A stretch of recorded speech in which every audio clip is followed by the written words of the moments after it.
here's Shane Woodford. Welcome back. The next issue is an interesting one. Since the Ministry of Education formed the Teacher Regulation Branch, they have on pretty much a weekly basis been putting out a list of decisions, basically teachers who have run afoul of the rules or of how they treat students, and they have basically run down who the teacher is, what has happened, what the punishment is, and because it's all nicely listed on a website, media outlets such as CKNW have been running stories on a weekly basis pretty much on these teachers and what they've done. Joining me to talk about this is from the BCTF, Glen Hansman. Glen, how are you? Good afternoon. Thanks for having me on. Yeah, cheers. Thanks for coming on. I talked about this with you off the air a couple of days ago when I was getting this segment ready, but the genesis of the segment was, in fact, we had a teacher call into the newsroom who was extremely upset, very emotional. The idea being that because of the stories that we were doing and others, that essentially teachers as a whole are getting a bad shake, and it's causing a lot of stress within the system over what is probably a few bad eggs. Do you think, Glenn, it's fair that the media talk about these stories? Well, it's a bit of a dilemma. I mean, the fact that there's the registry online sort of opens the door to this. And just to get this out of the way, right away, if there's something criminal or there's sexual harassment of a student or something like that, by all means, those are the sorts of things that should not be happening in the classroom. And in some of those cases, that individual shouldn't be teaching anymore. It's not good for kids. It's not good for the profession. And the media do have a role for sharing things that are in the public interest. I think where the concern comes from is perhaps the singular focus, the fact that the TRB is sort of getting through a backlog that the college left behind, but also because it's only the teacher stories that are shared, and the nurses and doctors and dentists. There's all public registries for those professions as well. So I can understand why some members feel that way, and at times it does feel a bit relentless, to be honest. Well, in fairness, though, I mean, we just did a story on a rogue dentist, criminal dentist, just last week, and we do stories on RCMP officers that run afoul of the law on a fairly regular basis. So we do cover some of the other sectors, wouldn't you say? Yeah, no, and the Vancouver Sun the other day, right on the front page, did have that story about the rogue dentist. I think what's contributing to this somewhat is that sort of sense of proportion thing, because the TRB website does sort of feature more minor things like sort of a theft of time, somebody misusing sick leave, for instance. And so one wonders, is that in the public interest to then report? And sort of what we're concerned about here is the proportionality, but also the way that this might sort of blur the public perception of the public education system, because the fact of the matter is we have an amazing system. We have dedicated professionals working in BC schools, and this is eroding their confidence, and we're already aware that we're losing so many teachers from the system now in the first 5 years, and the one that stayed too, this has an effect on their life. And just to give sort of example what this might be like, you're driving to work, getting your head in the right space to be working with 30, 35 kids for the next hour or so, and you hear this sort of story on the radio, or you show up to work and there's the pile of province newspapers and the duct tape story is on the front page, and it sort of becomes the topic du jour in the school. So it's those sorts of things. I have a lot of empathy with the teacher who called in, and it is something that we worry about, but I think once sort of the excitement over the fact that the TRB does have these regular things posted on their website, that perhaps things will calm down in a while.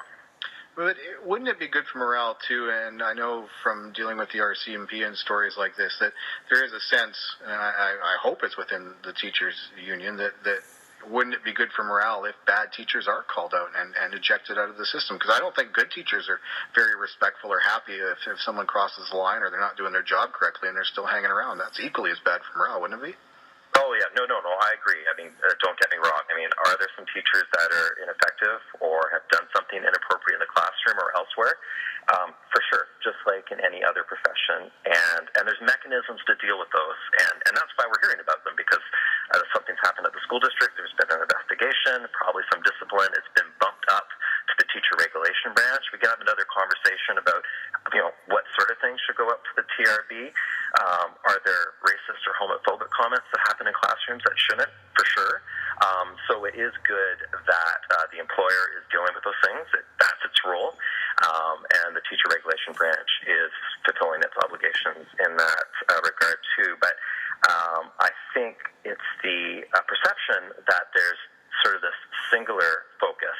And yes, I hear you. There is occasionally a story about a dentist or perhaps a doctor, but right now, many teachers are feeling that it's sort of the focus is on them, and that's having a direct impact on their work, how they're feeling in a system that's already burdened by being underfunded, workload increasing, and the supports for kids that we think should be there aren't there to the degree that they should be. So it's sort of this big stew, and this isn't helping.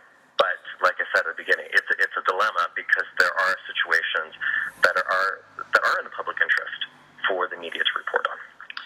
And I'll agree with you that it is, we do it because you click on a website and there it's all laid out for us, and that's not so much set up in other sectors. So it is easier for us to access, in your case, these regulation branch decisions than it would be for us to. There's no website for, bad Mounties. Here's the Mountie that did run afoul of the law today, and we've updated our decision list. You know what I mean? And that doesn't so much exist in other sectors. So I'll concede that point.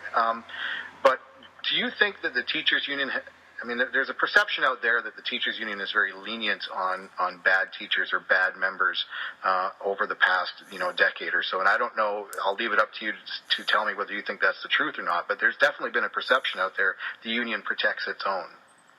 Well, the current TRV model, we were consulted heavily on when George Abbott was the minister, and the form in which it's was introduced in legislation and it currently sits, it's pretty close to what we discussed. There are some things that we have quibbles about, but that perception is there, unfortunately, because it's part of our mandate. Under the labor code, it's our obligation to provide representation. So, sometimes when people go, oh, the union's protecting all these bad people or sort of fighting to keep them in there, well, our function, we do have that sort of defense lawyer function to making sure that due process is followed, that punishment that does come down is sort of in keeping with the jurisprudence and what has followed before, and that people are treated fairly, and we have the responsibility to do that. At the same time, we're also very interested and concerned about the welfare of students, and so sometimes those things sit in tension, but we do have that obligation under the labor code to provide representation to teachers who are accused of something, and sometimes the accusations sort of pan out, and the employer is able to demonstrate that, yes, this has occurred, and we need to do something about that, and here's the discipline or termination that's warranted. And there are other times where it hasn't been substantiated, and we need to sort of move on to make sure that the individual's able to teach properly. But it's right now people are feeling sensitive, and I'm not using that word to sort of diminish how they're perceiving things, because it is quite frustrating to hear about, the latest sex scandal or something, but it's also people sort of scratch their heads sometimes and going, is that really front page news? But there are cases when it is pretty, you referenced the duct tape thing. There was a teacher dragging a student, choking them by their hoodie, as I recall. There's been instances where you read these things and you go, what the hell was that person thinking? Oh, no, absolutely. There's no dispute there. No dispute at all. And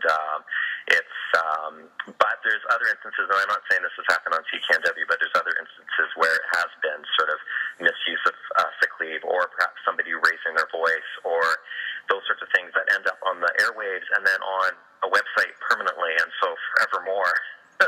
Parents do Google their teacher's name to see what's out there, and you find something for 5 or 6 years ago that the person recognized that, yes, I was in the wrong, shouldn't have happened, not going to do it again, I'm going to seek help to make sure that doesn't happen again, and it hasn't, and yet that's still sort of floating out there in the public domain, and that could be really nerve-wracking for somebody, especially when it was something that was one-off. I'm not saying that to condone the particular behavior, but sort of does that sort of ongoing ability to be publicly scrutinized warrant some of the behaviors that people are called upon and that they've corrected and they've moved on from.